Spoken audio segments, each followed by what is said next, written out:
G'day and welcome. I'm Nufnuf. Today I'm going to be showing you how to mine Magi on a Raspberry Pi 3B Plus. I'm sorry about the lack of videos over the last month. I hope to, make more videos coming up. I have a bit more time to do so. So yeah, I hope this video it will be helpful and you learn something. So let's get stuck in and enjoy. Alright, so as usual, when you start up your Pi, you want to open the terminal, and we're going to start off with sudo apt get update as usual. Next, there's a handful of libraries we're going to have to install, so I'm actually just going to copy and paste this across. Feel free to pause the video and copy down what I have here. Next, we want to go sudo and copy what I'm going to paste here again. So this is just the actual download of the CPU miner, which we're going to use. And then we're going to go and open these files. So cd wolf m7m dash CPU miner. And then we want to run, basically configure our file up here. So autogen.sh is what we want to go with first.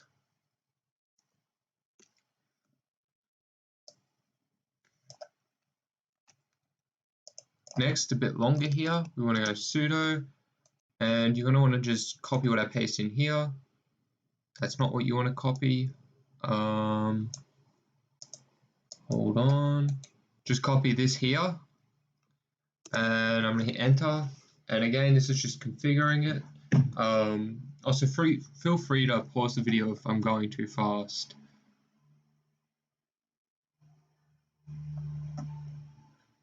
Alright, so next we're going to go sudo make -j4,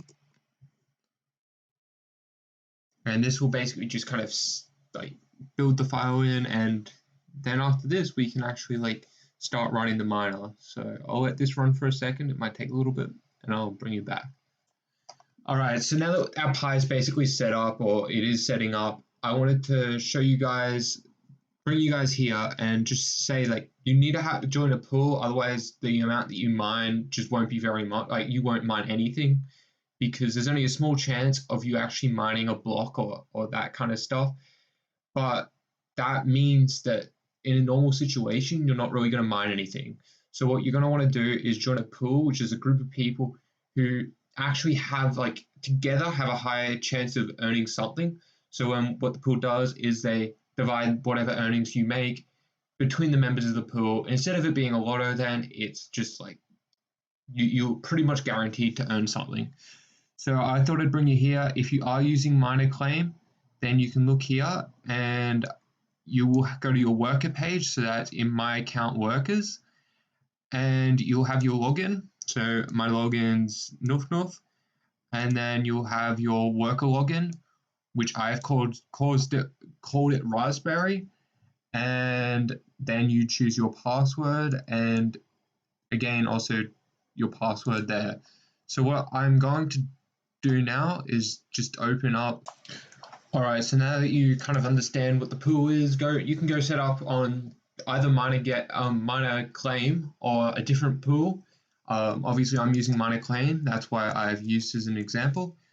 You're going to want to go back into your file, or if you've never exited your file, just stay in it. And then you're going to want to run this command. Obviously you want to put your username and your worker username as well as your worker password. And if you are using a different pool, you want to change the pool address here.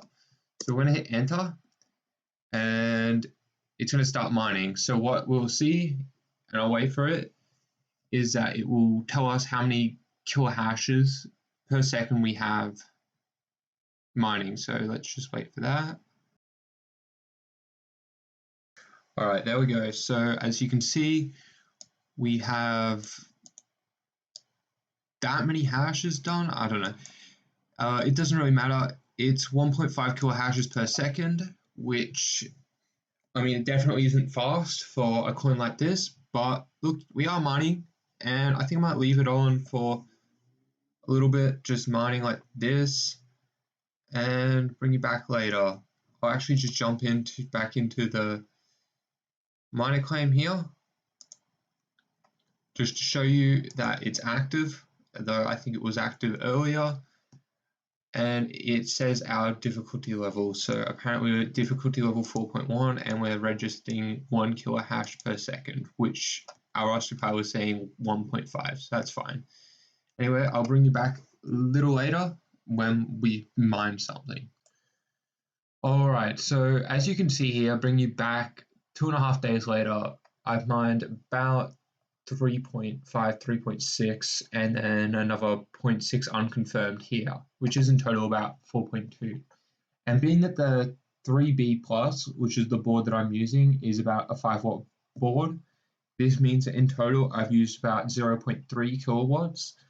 And so being that the token is worth about 2 cents per coin, and the energy where I live is worth about 17 cents per coin. This is all US cents.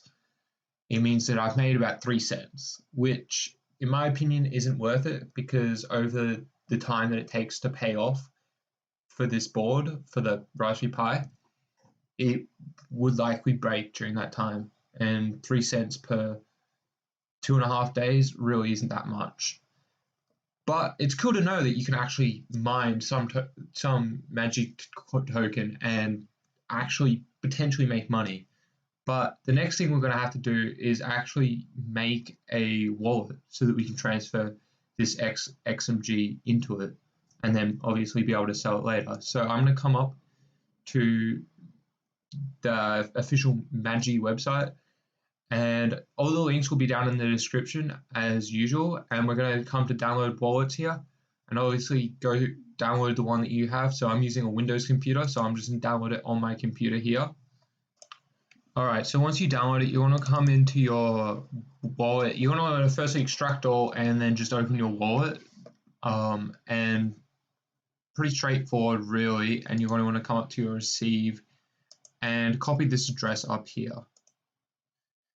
Then once you do that, you're going to want to actually jump into your miner claim account and come up here to your My Account and down to Edit Account. You want to put your PIN in here and then copy your payment address in here, what we just copied. You want to paste that into the payment address here. So I'm going to do that real quick and bring you back. All right, so when you put your PIN in, you're going to probably be emailed a confirmation email, I know I am, and then you're going to be able to change this detail. So I'm going to put my payment address as what I just copied across from my wallet, and then you're going to want to either set up a automatic payout threshold. So for me, I will set it up for 5, so that once I hit maybe 5 XMG tokens, it will pay me out. But obviously it says here that a 0.05 XMG fee will apply for this payout. And then you can also have your on-demand payout, which also will have a 0.05 XMG cost for fee. So just keep that in mind, and feel free to put whatever you want in here, obviously between 1 and 500. Alright, so I hope the video helped you and you enjoyed it, and if you did, consider subscribing and leaving a like, 'cause it will really help out. And actually, because of the fact that this was actually profitable on the Raspberry Pi 3B Plus, I'm probably going to make another video on the different Raspberry Pi variants, such as the Raspberry Pi 4 and 0 and things like that have different energy usages and different, I guess, processing power. So if you're interested in that, consider subscribing, and I'll make it in a coming video, so enjoy.